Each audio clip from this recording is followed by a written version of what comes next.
Welcome to the Outlaw Radio Show. My name is Zach Adams, and I pastor a church outside of Athens, Georgia. The name of the church is Calvary 316. I am the husband of one, Miss Jessica Adams, the proud papa of three, Quincy, Theodore, and Mabel, and I am so excited to be with you this evening. In case you're new to the Outlaw Radio Show, first and foremost, this show is unscripted.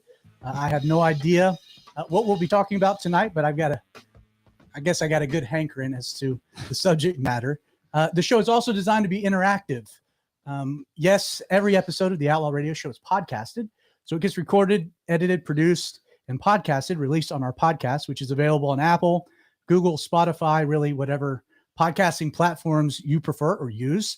But we live stream the recording of the show, and that allows us to interact with the audience, which is very exciting. You can find us on YouTube, our YouTube channel, outlawradio.live, or you can also find us on our Facebook page, streaming to our Facebook page, facebook.com/theradiooutlaw. So the show's designed to be interactive. Throughout the episode, you can go to the comment section on both of the threads, both of the feeds, and you can leave comments. We have someone monitoring that. I'll introduce him in just a second, and we'll put your comments, questions, feedback on the show, which is exciting. So the show is unscripted, it's interactive, and it's a conversation. With that being said, I'm joined in studio, as always, by my partner in crime, the man that really needs no introduction, Creighton Vaughn, a.k.a. Dick Dastardly. Hola. Hello, everyone. It is great to be back. Speaking of being back, we've actually got our first comment of the year. Of the year. We'll get to that. We'll get to that. It's from Jennifer. She says that she's happy to see you back, and I guess all of us, but mostly you. We'll get to that. We'll get to that in a second, Jennifer. It's great to be back for sure. Also joined in studio is the three amigos. We've got Mr. Nicholas Monty, Dill Daddy Derek, and I guess we've settled on Spice Daddy. Spice Daddy. I think it's appropriate. You think it's appropriate? I love spicy stuff. So the three amigos are joining me in studio, and they have the freedom to ask questions, to interject their thoughts, and again, unscripted, interactive, but it's also a conversation of really a group of friends, misfits, brothers, Christ's followers, which is exciting. Creighton, I'm just going to dive right in by asking you, what do you want to talk about today? Well, given that it is the fact that I'm 50 pounds lighter, April? right? I'm 50 pounds lighter. Yeah, you're very skinny. It's now April. The last time that we had a show was in December. December 15th, to be exact. What in the world happened? What in the world happened? Where did we go? So let's address the elephant in the room. And that is the fact that, yes, I had a New Year's resolution to lose some weight, and I decided to lose 50 pounds by March. I call it the death diet. I would highly not recommend it. Not exactly the funnest thing. So let me kind of, again, address where we've been, what the heck happened, why is it here the end of April, and this is our first episode of 2022. Not exactly Creighton the way that I would have drawn up 2022 by any stretch of the imagination. No, our 2-week break has gone for a very long time. Yeah, much longer than anyone had anticipated. And so, again, if you're watching or you're listening, thank you so much for your patience and not completely bailing on us. So what happened? Well, I'm going to go all the way back to the beginning. And if this gets kind of laborious, or fellas, if you have any questions of anything, as I kind of tell the story of what's gone on, interject at any point.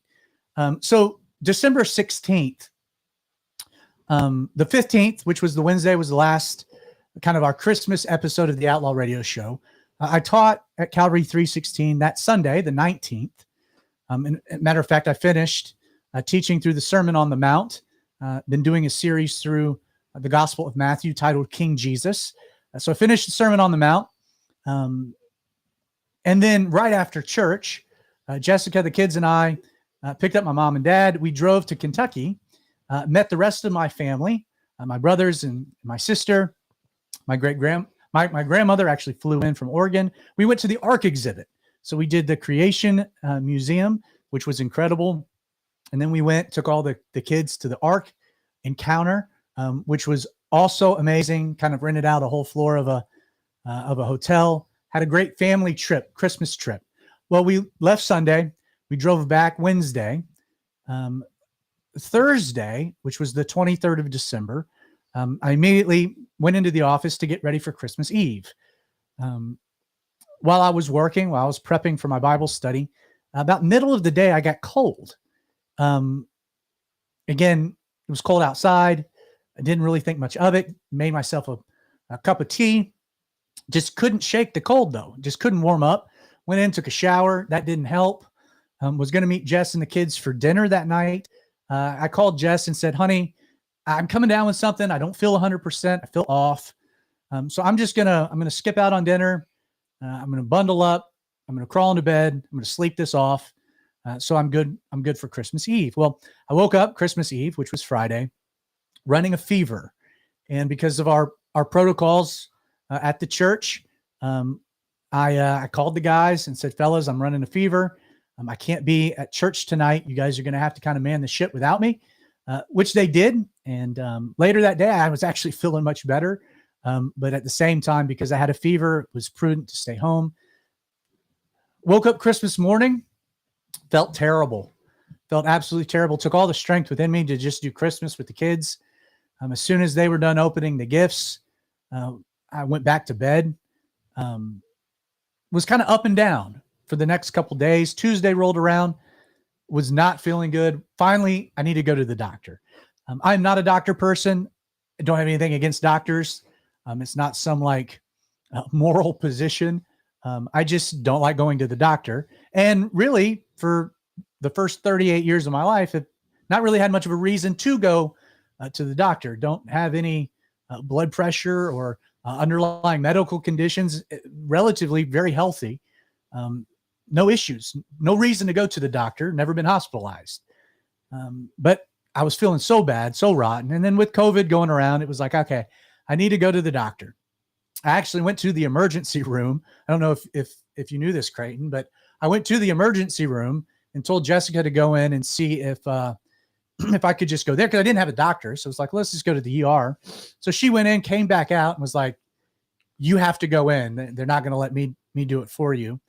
And I've got like a wife beater on, pajama pants, my slippers, with a blanket over my shoulders. And I go waddling into the ER. You looked a perfect picture. Oh man. I looked around, and it was like, I looked at the guy, looked around, looked at the guy behind the counter. I said, this is not going to be quick, is it? He goes, no, there's a long line. Forget that. So I left. We went to a doctor, local practitioner. They gave me a COVID test. Sure enough, I tested positive for COVID. In fact, the nurse said, yeah, you lit that thing up. So I didn't have a little bit of COVID. I had a lot of COVID. The doctor came in, listened to my lungs with his stethoscope, said, listen, you'll be fine. Your lungs are clear. You'll be fine by the weekend. Again, this was a Tuesday. Great. So I went home, crawled back in bed, was kicking back every type of over-the-counter, anything I could get my hands on, Mucinex, cold medicine, Benadryl, just anything I could take to try to sleep, feel better. Kept getting worse, though. Told me I'd be fine by the weekend. So Friday rolls around, and I decided to go back to the doctor. I said, Doc, I am not feeling better. It's Friday. What's the deal? Again, he took a stethoscope, listened to my lungs, said, you're clear. Sorry, you're going through this. You'll be fine. Just give it a couple more days. No big deal. Again, didn't check my oxygen levels. Didn't prescribe me anything. Just, you'll be good. Omicron at the time was, I think everybody I knew ended up with COVID over the Christmas holidays. So, I didn't know any better. Let me put it that way. Other than the fact that I didn't feel good. Well, Saturday, Sunday, Monday, again, kind of went up and down. There were times where I was feeling so much better.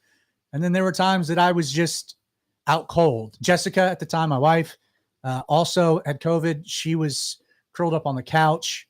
I didn't know this till after the fact, but at some point my parents came by and picked up the kids, took them to their house. Anyway, fast forward to Tuesday night. This is January 4th. That night, I rolled out of bed. Jessica helped me to the restroom. And as I'm sitting there, I look down and my fingers and my toes are blue. And I'm not a medical expert. I don't play one on television. But I know that blue fingers and blue toes aren't normal. At least on my body, they're not. I'm not a Smurf. And it freaked me out. So I hollered to Jessica. I said, you need to call 911. I didn't think she could drive me. I couldn't drive at the time. I didn't believe she could drive me to the ER. So it was like, call 911. Paramedics showed up. They come in. I'm still in the bathroom sitting on the toilet. They say, Mr. Adams, you need help getting out. I stood up, pulled up my shorts. They led me out. They had the cart. The stretcher was in my living room. They helped me onto it, kind of strapped me down. They wheel me out of the house. As I'm making my way down the sidewalk to the ambulance, I see Nick, who's here, and his wife, Carrie, come running up to watch my daughter. My dad was on the way. As soon as they put me in the ambulance, and again, I had no concept of what was going on, why my fingers and toes would be blue. No clue. In fact, the paramedics were pretty calm. I wouldn't say nonchalant. They were direct, but they were calm until the moment they put me in the back of the ambulance and those doors closed. So I was out of eyesight or the field of vision of my wife and family. And then they went to town. They cut my shirt off, which I found out later was in case they had to defib me. They were prepared for that. My oxygen level, for context, was 42. Now, again, I learned after the fact that if your oxygen level, if you have COVID, if your oxygen level dips below 90, you need to immediately go to the emergency room. Mine was at 42. They're not even quite sure how I was conscious by that point. They put this mask on my face. I start fighting it because I'm frantic. I think the mask is suffocating me, not realizing I'm suffocating from the inside out. I'm freaking out. This big guy with full arm sleeve tats gets on top of me. He's holding this mask down. And he looks at me in the eyes, and I'll clean up the language a little, but he looks at me and he says, "You're not going to die on me tonight." And it was at that moment, for the first time, I was like, "Oh no, this is not good."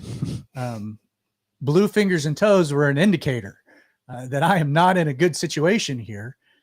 I remember every detail. I remember the drive. I remember, coming back out of the ambulance, then, just like a scene out of, a movie or a good ER drama, the doors fly open. There's a team waiting for me. They're going to town. I remember everything about the first night in the emergency room. I remember seeing Jessica. I remember seeing my dad. I remember at one point my dad giving me a thumbs up from the little window in the door. I remember all of it the first night into January 5th. And then everything goes dark and I don't have any memories of anything that happened next until the end of February. The first date that I remember is March 4th. There is a period of time through the majority of January into February that I completely lost. I have no recollections of, no memories of. I went dark in an emergency room in Walton County, and I woke at a hospital in an ICU in downtown Atlanta. I made quite a journey while I was sleeping. I was in a coma. I'll get to those details, but I woke up with no idea what had happened to me other than the brutal reality that something terrible had happened to me. Because when I woke up, I had a trach, so I had a hole in my neck. I had a tube sticking out of it. I was on a ventilator. I had tubes all over the place, feeding tubes, chest tubes, catheters. I couldn't move my arms. My legs were incredibly weak. Again, I went to sleep in an ER and woke up in a really bad place and had no idea what happened. And so really over the course of the last week or two of February into March, my wife, my mother, my father had to explain to me that COVID had gotten real bad. They explained to me that I had to be transferred from Piedmont, Walton, because they were just not equipped. They didn't have the facilities or the expertise to handle a situation like mine. I had full lung failure. My lungs looked like a spider web. I was vented, full ventilator, 100% oxygen. My lungs were still struggling to breathe. They would give me a medicine for this, would have a reaction to that, which would require another medicine for this, which would have another reaction to that. My full medical bill after the fact is $385,000 just for medicine. They put me into a medically induced coma. My kidneys completely failed. I required dialysis. They didn't know if I'd ever have kidney function, if I need a kidney transplant, didn't know if I need a lung transplant. They had to do a brain scan to see if I was even still there at one point. I needed a blood transfusion. If it could go wrong, it went wrong. I had an extreme case of COVID-19, pneumonia, the COVID lung, and it was bad enough, and things became desperate enough that at one point towards the end of January, the doctor told my wife that they needed to go ahead and start making arrangements because I was going to die. They didn't give me much hope, if any, that I was going to pull through at that point. Now, let me say this, because I don't want to be accused of being ungrateful. The doctors, the nurses at both hospitals are good people and did their best. And the truth is that the vast, overwhelming majority of COVID patients in my condition die. That is the reality. As a 38-year-old with no underlying conditions, I am an outlier in the sense that COVID doesn't affect people in my demo like they do in a demographic of the elderly. So I lost that lotto to start with. The lotto that I did win is the fact that I am one of the very few that survived. I would have doctors and nurses come in. I would thank them, and they would repeatedly say, and these are even just secular professionals, that I'm a miracle. They all did their best, and they tried different things. Some of them worked, some of them didn't. I ended up with nerve damage in my arms because my arms fell out of joint while I was in a coma. It's hard to blame doctors or nurses when my kidneys are failing and they're scrambling to just keep me alive. So what if his arms are good if he's dead? So I'm incredibly grateful to the men and women at both Piedmont hospitals for what they've done for me and how they worked hard. In the end, the reason I'm alive is because of God, and there's no other explanation. There's no medical explanation. Again, even with all the best attempts of the doctors, they had reached the conclusion that there wasn't really much more that they were going to be able to do, and that I was going to die. And that's a tough thing for a physician to admit, to have to articulate to a family. What my family went through, and again, I slept through it all. What my friends and family went through is crazy, and I can't even begin to articulate what they all went through. I know some of you might be able to articulate what you guys felt, but God decided that it wasn't my time to die, and He chose life to give me life. Well, I would have had life either way, whether I had died or not. I would have very much still been alive. But the Lord decided that I needed more time with Jessica, and I needed more time with my kids, and that He wasn't through with my life. I, again, was on a full ventilator, tube out of my neck, trach. The first date I remember is March 4th. Again, I wake up, all these tubes out of me, very little strength, and yet the recovery process started. There was a point in which my dad asked the doctor, what needs to happen for Zach to make it, for your prognostication, to change, your position to change. And the doctor said, we need Zach to wake up from a coma, but we're not sure. We don't believe that's going to happen, but that's what needs to happen. Well, my brother, Matt, drove up from Augusta. My sister came in from Columbus. They let them both in the hospital, in my ICU room, which was against all protocol, but they did so because they were going to say goodbye. And in fact, my brother Nick had flown down from New Jersey, him and my sister-in-law Dana.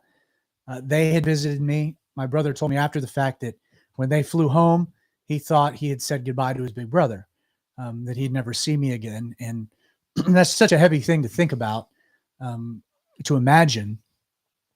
But my brother and sister are in the room, and it was Theodore's birthday. Funny, I got sick on Christmas Eve, which is Quincy's birthday. And on Theodore's birthday, February 3rd, I opened my eyes and freaked everyone out because I wasn't supposed to. And thus a road of recovery began. Again, I don't remember the first couple weeks after opening my eyes. It wasn't until the end of the month that I started making connections. Spent a whole day with my brother. Don't remember it at all. He gave me a shave. Don't remember it at all. I think he was a little offended by that, but I didn't remember him spending the day with me. He was like, bro, we watched like 3 movies. I gave you a shave. You enjoyed it. We talked. Yeah, sorry, Nick. I don't remember it. They took me outside. Don't remember it. Waking up from a coma is a very weird thing. You know, the way the movie's depicted is you open your eyes and boom, you're there. Maybe that works. And that's the way it is for some people. For me, it was more of a fog, kind of exiting a fog. I'm still kind of picking up a few memories here or there. Started the road to recovery. I was discharged from the ICU on daylight savings, March 12th. Did not think I was going home that day. They had moved me from the ICU to the floor, which is kind of where you are as they prepare you to go home. The doctor came and visited me like 10 hours into being on the floor, said, "You want to go home?" I said, "Absolutely, doc." And said, "Well, what are you doing for rehab?" And I said, "Well, we've got in-home care coming." I said, "I know going to a facility would probably be the smartest thing, but I really need to be home. I need to be with my kids, be with my wife." And so Jessica came and I loaded up in the van, and she said, "You have a theme song?" I said, "I have a theme song, really?" And let me hear it. So she pressed play, and it was that Amy Winehouse song. They tried to make you go to rehab. Staying alive. Oh, Staying alive. That's No, not Bee the right Gees. song. Felt like Amy Winehouse. No, but it was Amy Winehouse. It was the they tried to make you go to rehab. I said no. Which Amy Winehouse really should have gone to rehab. I should. Yeah, I she should might say. still be here. Yeah, yeah. But anyway, so came home. Derek and Nick helped me basically pick me up out of the van, put me in a wheelchair. I was wheelchair bound for 2 weeks, and then I started working my way around the house in a walker, and I've had PT and OT, and I ended up, my first Sunday teaching was Easter Sunday, and I'm still weak. I'm wearing a hat because I've lost most of my hair. And when we did a camera check, I thought I looked absolutely terrible. And so I went inside and got a hat. So if there's shadows across my face, or my mom complains that I'm wearing a hat, sorry. I think I look better at the moment without my scraggly hair. But God has been good. God has been good to me. It's been amazing to see all the different ways that he's already used a terrible situation.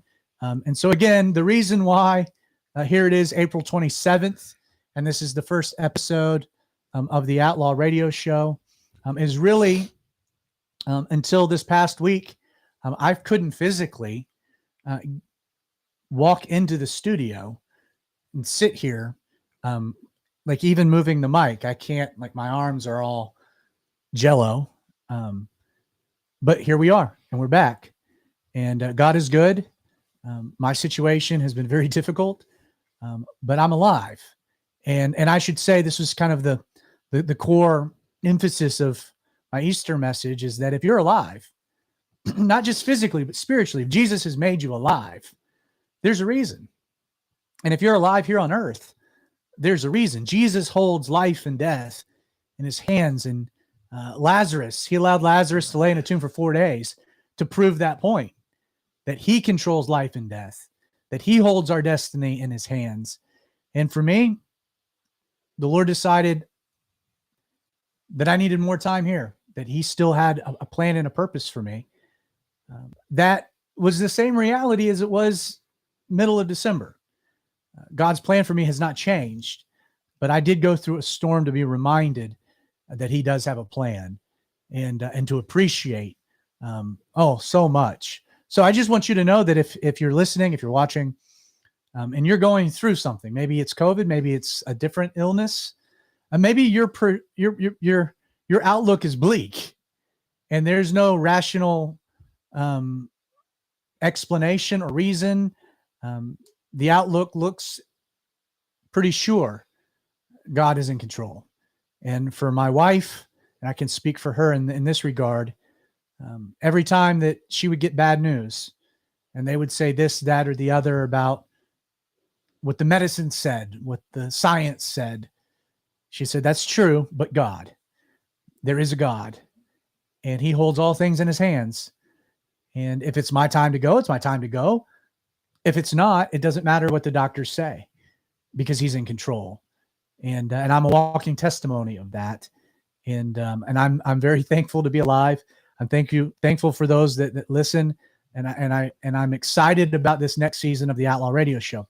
Now, with all that being said, I do want to just pause for a minute and kind of turn to you fellas, because again, you guys are some of my best friends, and aside from us all being part of the same church community, I know that you guys love me, and you love my wife, you love my family.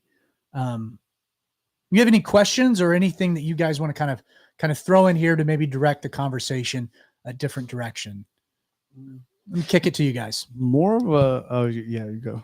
No, you want to go? Yeah, well, I mean, All right, either way, more of a just a perspective, because listening to you talk about the dates and what you do and don't remember is just crazy, because being here on the outside, like I remember basically every day, like with our wives being the direct Right. follow up for your updates for everything else. It was like daily, all day, multiple times through the day, hearing updates. So it's like, it just seems like so much, like when you talk about, oh, your eyes opening, I remember that same exact day because we were, celebrating and talking about that, and, but all the hardships through the month, like it just felt such a long month. I remember the day that you opened your eyes, because I thought about Noah's Ark, 40 days, 40 nights. Jesus was in the desert 40 days. And I was like, this is basically 40 days. Is this it? Is this good?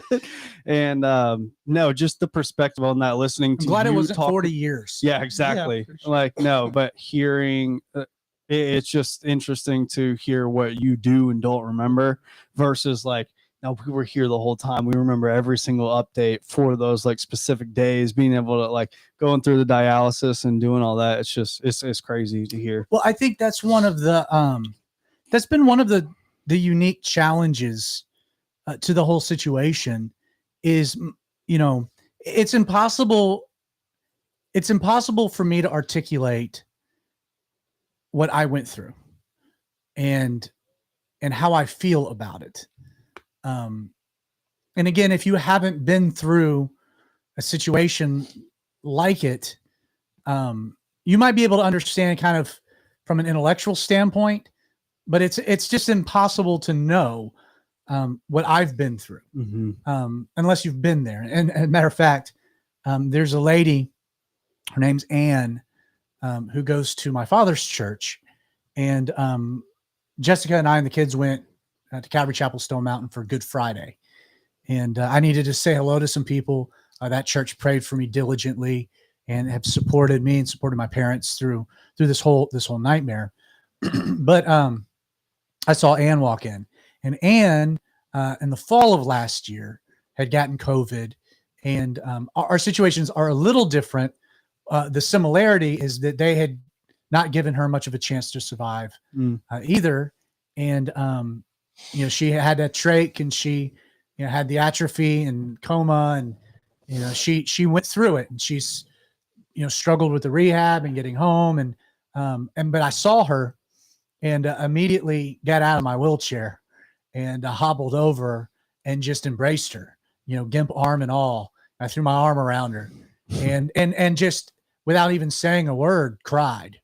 She cried, I cried, because there's very few people that know, and I don't have to say a word for her to know. She knows. And that's a unique thing. In fact, it was funny because I looked at her after we kind of got done sniffling, and I said, pretty cool trach scar. And she looked at me, she goes, yours is pretty cool too. And it's like, but that's such a unique thing. Like how many people, can you be making trach scar jokes about, True. On the flip side to it, and again, this has kind of been the challenge for me, is that I have no idea this full scope of what like you guys went through, but bringing it home even closer, like I have no idea what my wife went through. Yeah. I have no idea what my mom and dad went through or what my siblings went through. I understand it intellectually. You know, they were told that I was going to die, and then they had to grapple with all of that. You know, every day, you know, my wife, you know, lived with the understanding that she could at any moment get a phone call that I had passed. Same with my mom, same with my dad. Every day they came and visited me, my sister. You know, to see the person that you love in such a situation, to be sitting there, not be able to do anything. I mean, I can understand in an intellectual standpoint, man, that had to have been terrible, but I didn't live that. Like I don't have the capacity to fully identify with that. In much the same way that it's hard for people to identify with what I went through. Mm-hmm. And so there is a lot of empathy, but there is, I think, just the understanding of like a lot of listening, you know.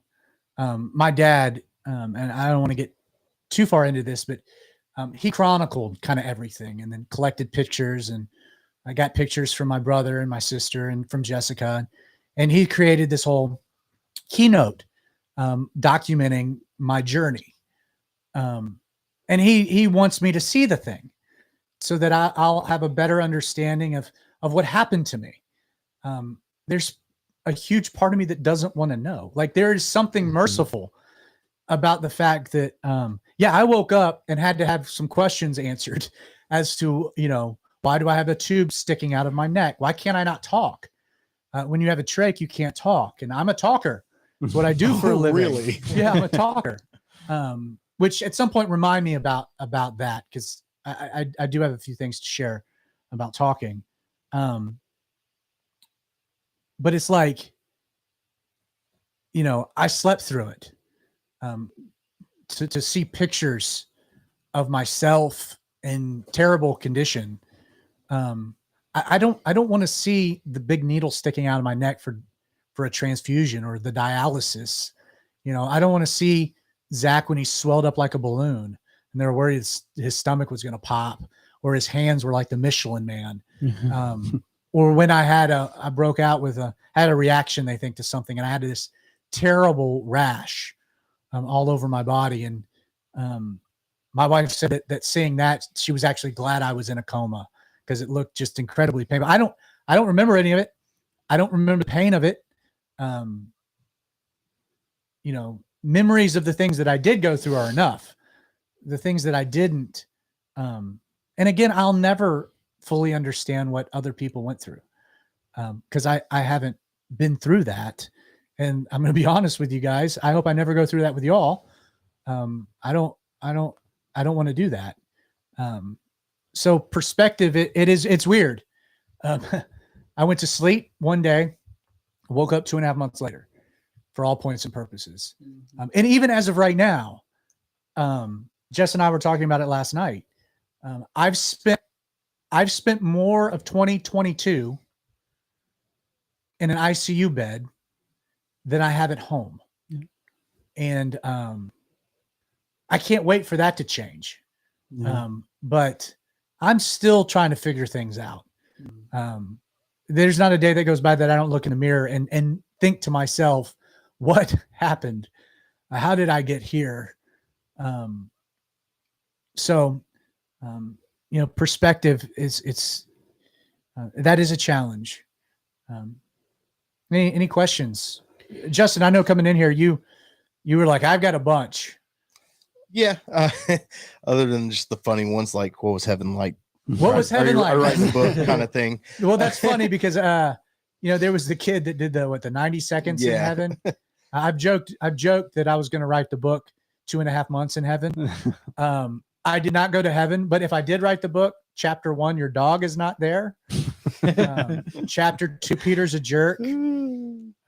I thought that would be funny, but no, I will say, in a coma, I had the gnarliest, most vivid dreams. Things that when I woke up, I can remember all the details. of all the dreams. But no, I did not see a bright light.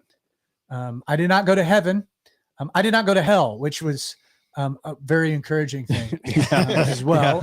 I didn't go to Hades, purgatory.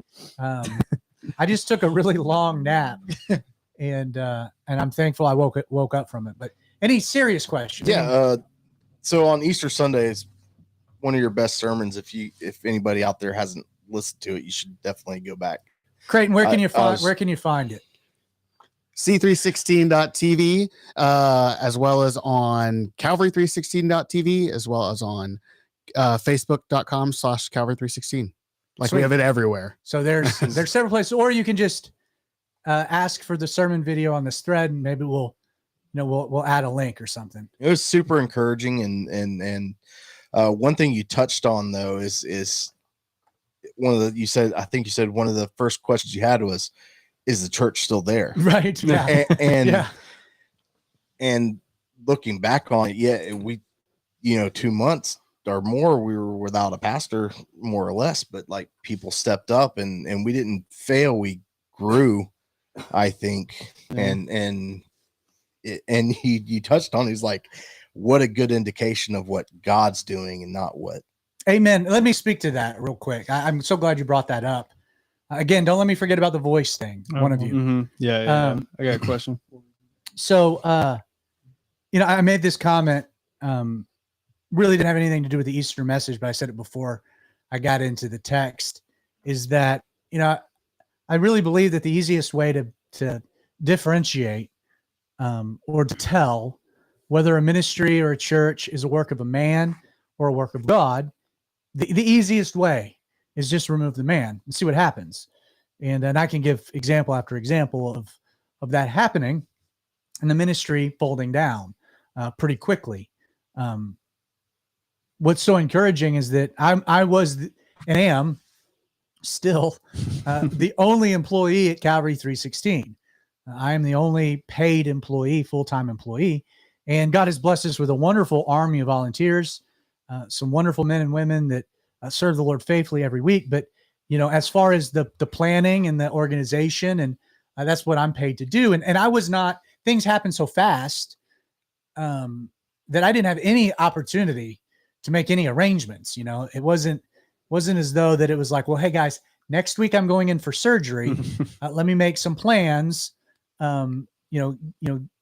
Get some people lined up to speak, who's leading worship, etc. It was just one day, there I was, and the next day, oh no, what do we do?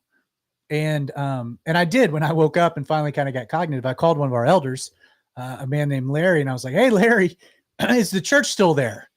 And he was like, no, we're here. We're excited for you to come back. But God is blessed and we're doing well.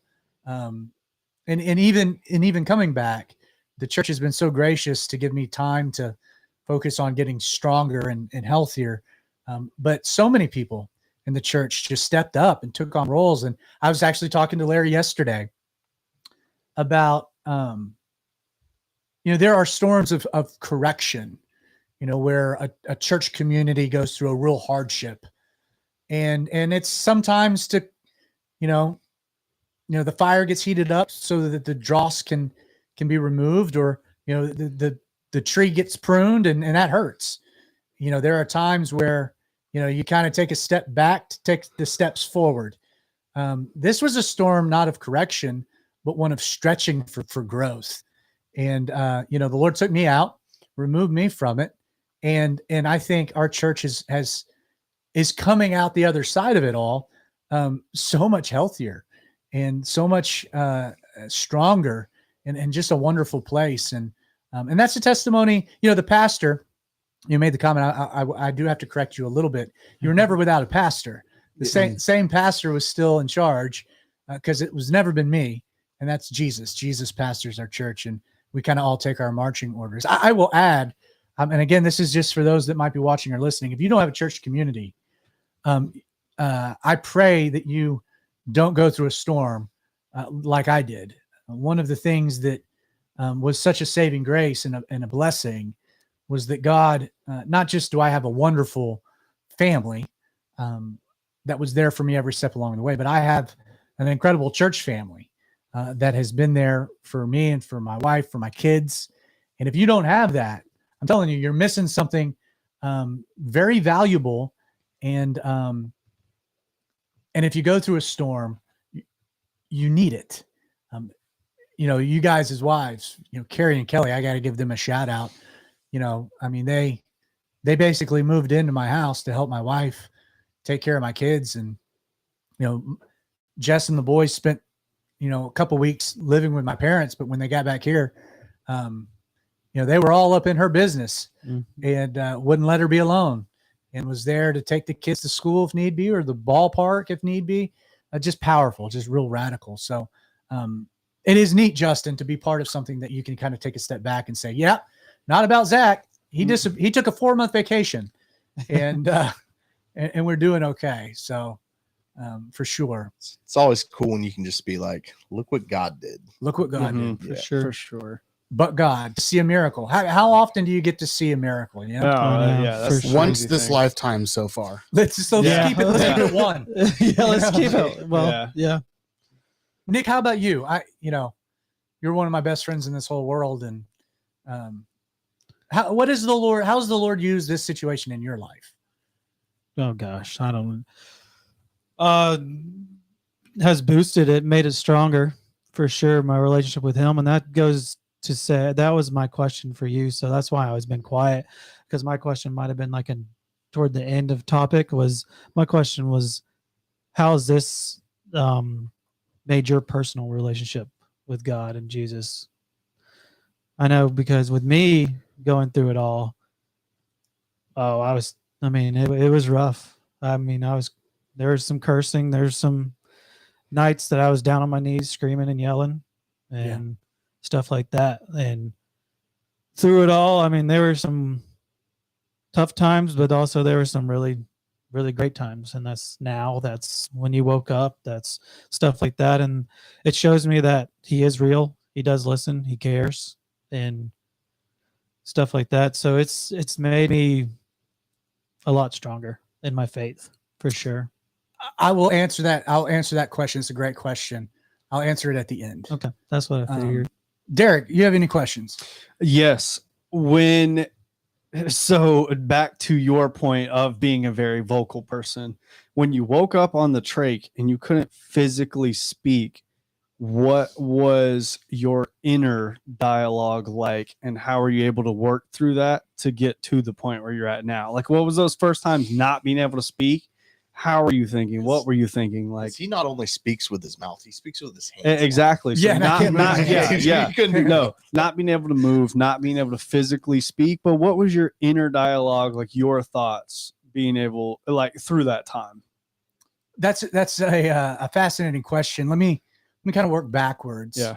So yes, when you're trached, air is going in and out of this hole in your neck. So it's, you don't have air getting to your vocal cords. So you can't talk. You can mouth words. Jessica got really good at lip reading. Same with my mom. My dad was terrible. My dad would come and spend the day with me, and I'd be like, Dad, I need the bedpan. He's like, you need a banana? and it's like, no, I need to use the bathroom. You need a push broom? He was, to his credit, I love my dad. Could not read my lips for nothing. But you don't have air getting to your vocal cords. And so, again, I was on a ventilator for a long, long time, and I was trached. And so I woke up, couldn't talk, could mouth words. Very difficult to get in touch with the nurses. Again, not a problem when your family's there, but when your family's not there and you're in the room alone, initially it was I'd have to cluck like a chicken just to try to make noise in the middle of the night. I need to use the bathroom, and I got to try to get in touch with someone. I can't yell out, help, or nurse. In fact, I had an accident. And as a result, laid there. I'll spare you the details, but a good chunk of my rear is missing because of it. And it just, the inability to talk, to communicate, especially when you make a living communicating and talking, was such a challenge and was so frustrating. You have the ventilator with the trach. So the ventilator's breathing for you in, out, inhale, exhale. It's doing the work because your lungs aren't strong enough to do it. They lessen the pressure of the vent, as your lungs are gaining more and more strength, to the point that you reach a point where you're on such low pressure that they feel like, well, let's take the next step, which is to detach you from the ventilator. You still have the trach, but they put this plastic mask that's called a trach collar. They put it over your neck, and it's just pumping oxygen into that hole. You're breathing through the hole in your neck. You're exhaling through your mouth and your nose. So it's like the first step to gaining some independence from the vent. The first day I did 2 hours, and they put you back on the vent, and it's a process of gaining strength, etc. But the reason I bring it up is that what's cool about the trach collar is that they have this little valve, this device that they can screw into it, that lets you talk. And so the lady came in and was like, "Hey, I'm going to put this on you." And I'm freaking out. Like, "No, I'm not ready. I don't know what you're doing." And she's like, "You'll be able to talk." And I was like, I'm fighting it. So finally she's just like, "Well, you can't do anything. You can't stop me." And so she screws this little valve. It's about the size of a quarter. And she screws it right into the trach. And she's like, "Talk." And I'm like, what do I say? It was such a weird thing. So, I did the only thing I know how to do. I go, "Testing, 1, 2, 3, 4, testing, mic check. And I started bawling. Everybody in the room started bawling because that was the first time in months I had heard my own voice, or anyone had. And it was me with a little bit of Stephen Hawking, but it was me. And so it was great because then I could FaceTime. I FaceTimed everybody I could think to FaceTime. You said happy birthday to me on my birthday. I called you on your birthday and said happy birthday through a valve and a hole in my neck. Yep. Plan to never do that again, Creighton. Yes. Say happy birthday to me? No, not say happy birthday, but do it that way. Doing it with a valve. The few points I want to make about that. So first, to answer your question, the internal dialogue, beyond just not being able to talk, when you're in the hospital, you have a lot of time to think. You have a lot of time that you're just sitting there in your own brain thinking.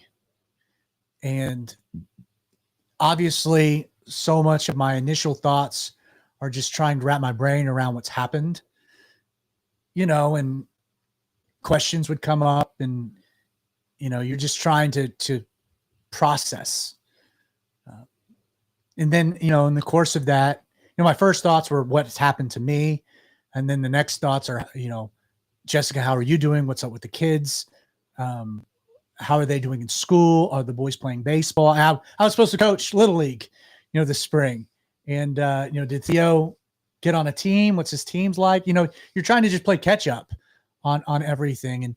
And so you're thinking all these different thoughts, and you're asking questions to the best of your ability. Again, praise the Lord, Jessica could read my lips. But then you're also just, when you don't have a voice, let me put it this way. And again, it's hard to articulate.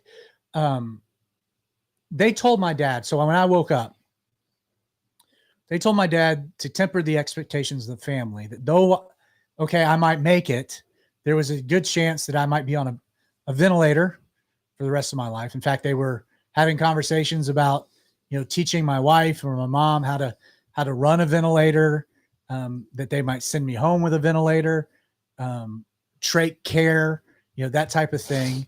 But one of the doctors told my dad, "Zach will never preach again.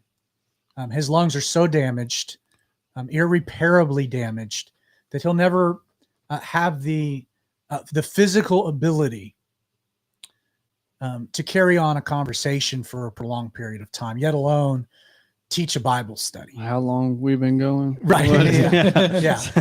And this is the end of the day that I've been talking all day. But to not have a voice, that little trait collar, they went to throw it away, and I said, no. No, I want that. Not only did it cost me $500, but I Jeez. paid for it, but I want to keep it. Yeah. And when I can put things in my pockets, I plan to carry it around as a reminder of the power of a voice, and that God has given all of us a voice, and that our words matter and what we say matter, and it can be a wonderful tool. Like, I've used my voice, but then I knew what it was like to not have it anymore. And when I was able to gain it back, it was like, I'm never taking that simple thing for granted ever again. And I want my words to matter. Before I get to Nick, your question, Creighton, do you have anything? Or you guys have any other questions? Yeah, my question was actually going to be about the fact that you said that you don't remember anything up until March 4th, because that's crazy to me. Because when I spoke to you on my birthday, and I think at least one time between then and March, like, you seemed all there. So when was your birthday? Yeah. What's my your birthday? So my birthday is February 15th. Okay. And you and Jessica called, and I think this was before you got the valve, because you were mostly just mouthing words, and then every now and then you would get you would actually speak. You get like I'd hear like half of a word. Right. Yeah. And so Jessica was translating because I can't read lips. But you seemed all there when we spoke. You were making jokes about making your PT guy uncomfortable. I became known as the Prince of the ICU, which is amazing. yeah. Well, that was because I was the only one awake. Yeah. Right. You know, like, But yeah, so my question was just like, because you said that you're getting some memories back. What does that period of time feel like it's a fog. to you? It's a fog. I remember certain things. I don't remember everything. Things kind of come in, come out. Yeah. I remember calling you, Okay. but I don't remember anything before that or after that. I think it was just a unique memory that, like, I got to talk to Creighton, Mm-hmm. and I hadn't seen Creighton in forever. Yeah, it's something I'll remember the rest of my life. You were basically calling me from the dead. Yeah, I looked like it for sure. By the way, if I look terrible, I look really terrible. Ironically, you had more hair when you called me. That's Yeah. yeah. He did. Yeah. Thanks for bringing that up. It's something I brought up to the doc, and he's like, "You should grow it back." I was like, "You said should, doc. You didn't say you will." He goes, I got a hedge. And I was like, yeah. Although it was funny, I went for my monthly checkup. He walked in. He goes, "My goodness, you look so much better than you did a month ago." I'm feeling all good about myself. He goes, paused. He goes, "You don't look good. You just look a lot better than you did." I said, "That's why I can trust you, doc. You're going to tell me the truth." Sounds to me like you need to grow your beard out again. Grow my beard out again. Well, my wife has a lot to say about that. Yes, so she did. Basically all of it right now. I just want to grow a mustache. That's what I'd like to do. Oh, There you no. go. Rock a Tom Selleck stash. Anyway, no, it's a fog. I mean, it's just a fog. I'm gaining some memories. In fact, I think what helped me, so I was in an ICU room on the 3rd floor, and then towards the end of February, it sprung a leak, the room. Literally water was pouring out of the ceiling. And so they had to move me up a floor. I went from the Super 8 to the Ritz-Carlton. Like, the room was awesome. It's huge, big TV. And it was that move. I remember it, but all my memories from the 4th floor room I have. It's the other room that, I have random memories. In fact, I'll gain some. The other night, I actually had a memory. And the next morning I asked Jess, I was like, "Hey, did such and such happen?" She was like, "Yeah, absolutely." I was like, I remembered that. So again, it's like a fog, with a fog, certain things, come by you and you see, but you don't have the whole, again, just, it's weird. I don't really know how to explain it. It's all kind of strange. Interesting. Other than the fact that I'm cognitive, I'm good now. I remember everything before this. I remember, again, once I kind of come out of the fog, I'm sharp. So praise the Lord. I've never been the sharpest tool in the shed, but at the same time, I don't have any residual mental issues. Right. You Yeah. aren't the sharpest tool in the shed, but you didn't get any duller. I didn't get any duller Yeah. for sure. So praise the Lord. Thank goodness. And again, I mean, what's amazing is that I will make a full recovery. Mm. They don't know what in the world my lungs will look like, because people with lungs like mine don't make it, aren't around long enough to have a lot of data on. But at the same time, they said I'd never preach again, right? Yeah. Yet alone do the Outlaw Amen. radio show. So, Amen. here we are. So Nick, let me get to your question. Why don't you repeat it for the audience, and then we'll close with it. Yeah, my question was, through this whole experience, how has this affected your personal relationship with God, Jesus Christ? I'm going the to whole start. thing? I'm going to start with. I'm going to break down your question into some parts. How did this situation affect my personal relationship? I'm going to stop there. Let me say that I love my wife more today than I've ever loved her at any point in my life. My wife is a light. She's a lighthouse in the midst of my storm. She's the greatest thing God's ever done for me.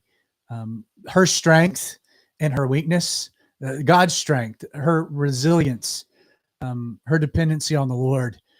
I can't imagine. Not only is she dealing with a husband that might die at any moment, but she's also holding the house together. She's taking care of 3 small kids. She's doing carpool. She's coming to the hospital every other day, sitting with me. She's paying bills. She's dealing with hospital bills. How she's been able to do what she's done, I have no idea, other than it's a testimony to her dependency on Jesus and his power in her life. And my goodness gracious, what this has done to my marriage and to my love for my wife. She takes care of me. I can't do anything on my own. And again, I could go on and on and on and on about my wife. I will also say very similar and profound things about my mom and my dad. I'm not the easiest person to love, the easiest person to, thank you for nodding your head, Craig, to get along with my siblings. This has changed my family. This has brought my family together. I always knew my family loved me. My kids, my siblings loved me. But I mean, my sister went on Mama Bear and was there and was taking care of me. And during the earlier days, when I was in the hospital, my brothers coming in from out of town all the time. I could go on and on and on about my family and you guys and your love and support. And I know how frustrating it was that you guys couldn't come to the hospital, and that all of your labor and love had to be demonstrated in private, on your knees in prayer. So many people have prayed for me. It's humbling. It's overwhelming. But I'm so eternally grateful for just all the love and support from other churches in our community, reaching out, pastors reaching out and saying, we've been praying for you. I went on a walk the other day to get some exercise, and someone stopped me on the sidewalk, pastors of church down the street, and said, are you Zach Adams? And I said, yes, sir, I am. He introduced himself. He says, our church has been praying for you. And it's so great to see what God has done. And it's just like, that's incredible. So how this is affect personal relationships. It has, my goodness, it's hard to put into words. Now, my relationship with the Lord, and we'll close with this. I know we try to keep the show at an hour. Give me just a little license to go a little long. You've had the whole year off, so Deal with it. The answer to the question of how this has affected my relationship with Jesus is still a bit unanswered, because I'm still in the middle of trying to figure it all out. I can say that I've experienced the miraculous power of Jesus. I was asked, I did an interview from the local radio station, and one of the questions was like, why do you think this happened to you? And I said, well, why not? Like, I can't answer why. And God's never promised to answer why. But we do know who allowed it. And, it's one thing to say, Jesus loves me and his thoughts towards me are thoughts of peace and not of evil. He wants to give me a future and a hope. It's one thing to believe these things, to say these things, to even know these things. You go through what I went through, and I think for maybe really the first time I've experienced those things. Jesus saved me. He saved my soul years ago when I got on my knees and I gave my life to Jesus. And he did that in spite of me and not because of me. It was his grace. It was not my merit. It was his sufficiency and not my own. It was a work that he did on my behalf. And I'll experience the full repercussions of that when I do breathe my last and awake to glory. What's interesting and what's kind of relevant is I've experienced kind of that future blessed hope in a very practical, temporary sense, because I was dead and the Lord stepped in and raised me to life. In a similar way that he'll do with my soul one day in the future, he did with my body practically on February 3rd. And he did it by his grace. Nobody saved me. In the sense that nobody can save my soul but Jesus. Nobody could do anything at that point but Jesus. And that's the words of the doctors. I was dead. And Jesus said, nope. And he raised me to life. I didn't earn it. How could I? I didn't deserve it. Woe is me, a sinful man. But he, in his grace. So this is something that you understand, you believe. This is something, though, that I kind of experienced. And I don't fully know the entire ramifications of that. For sure. I do sense his love. I sense his providence. At the same time, my arms don't work. I have to be fed. I have to be cleaned. I will say this regarding my personal relationship with Jesus. I wouldn't say pride in a maybe it was wrong, but I was always a man with an independence. I was independent. I didn't was not dependent on people, or I took a measure of pride in my self-sufficiency, and this has stripped that. I'm not able. In fact, I've never been weaker. I've never been weaker physically, obviously, but I've never been weaker emotionally. I mean, in the hospital, I'm telling you, man, every day I cried about something. I would think about my kids, I'd start weeping. I think about what happened, I'd start weeping. I think about you guys, I'd start weeping. I think about the inability to eat, and I'd start weeping. Like, you name it, I weep. We watch Bambi, and Bambi's mom gets shot. I'm a basket case. Like, there was a sense. I feel a sensitivity to things, to life, that I never felt before. And this weakness that I have to depend. And you know what? For the first time in my life, that's okay. I've come to the point that that's not a bad thing to depend. I told Jess this the other day. I said, I have to depend on you for a lot of things that I never had to depend on you before, and hope to never depend on you again. Wiping your husband's rear end is not a glamorous act of love. I got to have it done. I have to depend on her. And I'm learning I should have always depended on her in other ways. And that depending is not bad. And then you carry that over to the Lord, and just we're called to depend. and to rely. And you kind of get a fresh perspective of that when you go through something that brings you to your knees and kind of strips any measure of pride. The hospital will strip you of pride and decency, and it'll bring you. You're raw. You're fully exposed in more ways than one. But that's okay. And Jesus loves me, and He's got a plan and a purpose. So, anything else? We got to wrap it up. How we feeling? No, that was great. It's awesome to be back and have you back, and keep going from here. Well, listen, we addressed the elephant in the room. We addressed the elephant in the room tonight.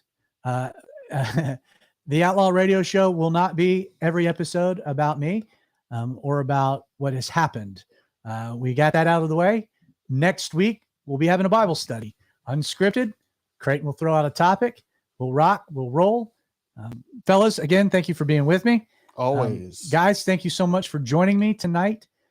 Pray that God blesses you. And please remember, if you're alive, Jesus has a reason and that there's a purpose. If you like what you've been listening to, check out our podcast. Our podcast is available. So right now, like I would be pressing buttons. I've got to have somebody do that. Nick, if you can hit the music, that bottom button. Nope, that's the wrong one. All right, There we go. We got the right music now. Sounds going on. We got all kinds of things going on. Anyway, thank you so much for being with me. Check out our podcast, Apple, Google, Spotify, live stream. This dysfunction. We're going to wrap it up. God bless. See you guys.